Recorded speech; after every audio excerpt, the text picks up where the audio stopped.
against Afghanistan was my last international game. I am retiring from international cricket. এ শুধু নাটকই নয়, যেন কোনো ছেলে ভোলানোর গল্প আর দীর্ঘ উপাখ্যান। তামিমের অবসর ইস্যু আর নিত্য নতুন এপিসোড প্রায়শই হয় মঞ্চায়ন।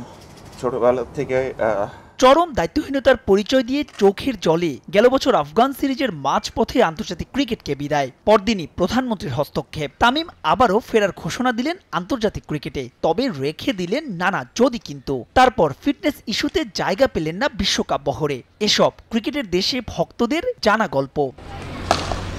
সম্প্রতি এক সাক্ষাৎকারে দলে ফিরতে বেশ কিছু শর্ত দিয়েছেন তামিম ইকবাল খান। শোনা গেছে কোচ হিসেবে হাথুরু থাকলে তিনি নাকি আর ফিরবেন না, দেশের হয়ে খেলতে একজন ক্রিকেটার শর্ত জুড়ে দেবেন। এমন খবরে বিস্ময়ে চক্ষু চড়ক গাছ হয়েছিল সবার।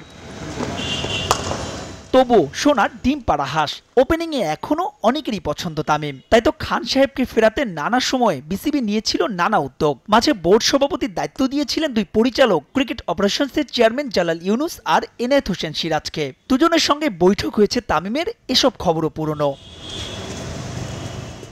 40% বেশি গ্লো, বিশ্বের 1 নম্বর গ্লো ক্রিম, নতুন গ্লো এন্ড লাভলি।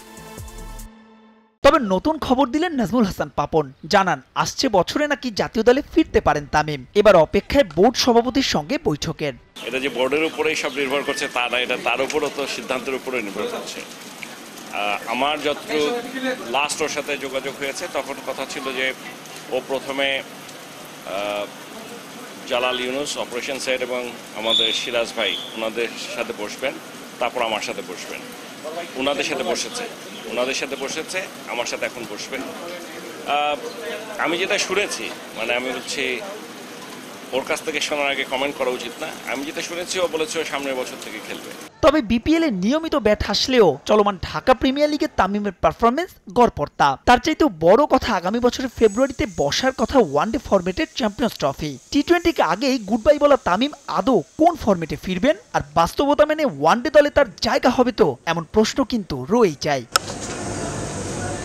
মাহবুব রিমন, সময় সংবাদ।